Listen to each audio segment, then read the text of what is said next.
I'm going to talk about how self identification can cause us to be lost at times and lead us astray. Self identification is usually the concept that we identify ourselves with the external environment as a way to guide our internal environment.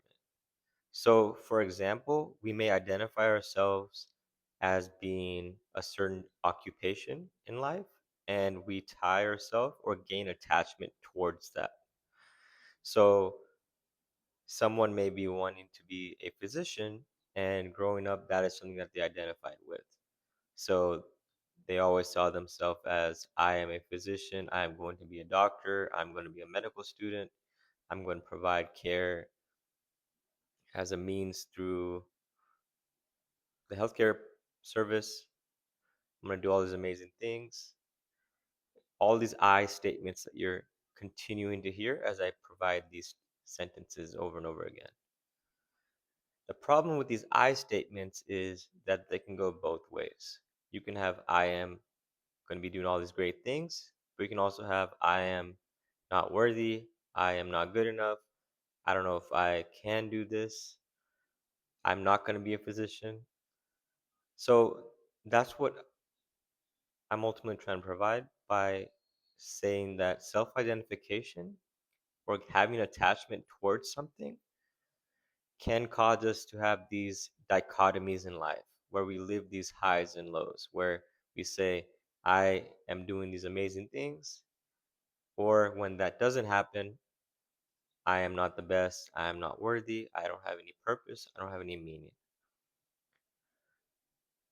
The thing is that we do ourselves a disservice at times when we put ourselves in these forms of attachment. The funny thing is, though, that I was that person that I just gave you an example of. I was the medical student who went through medical school but didn't become a doctor.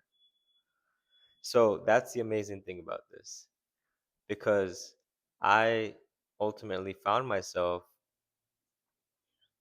not identifying with the aspect of being a physician, and that allowed me to have a more easier time transitioning to being another occupation, which I see myself doing.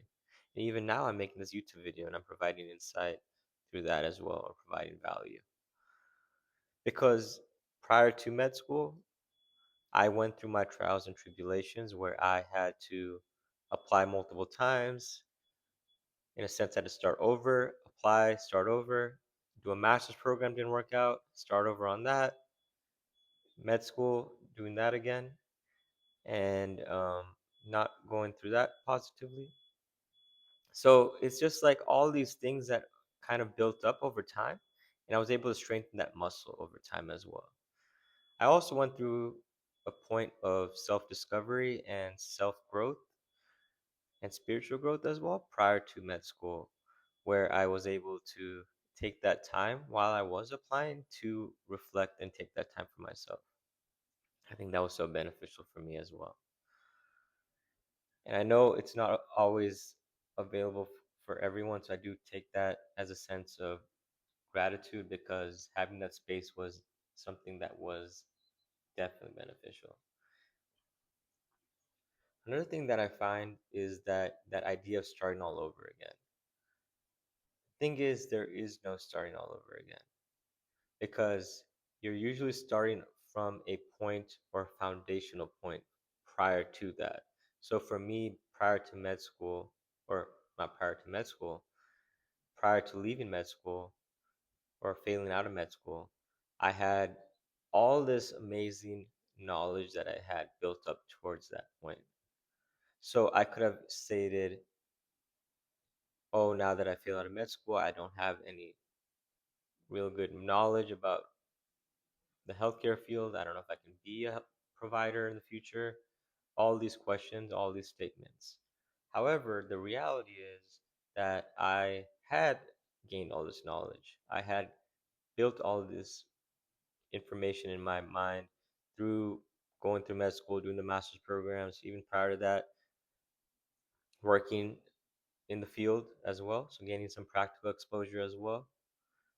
And even having mentors guide me through the way and providing their own insights, working with physicians, having them provide me different ways of thinking, different ways of seeing things in a different way, even working with the people I had alongside me.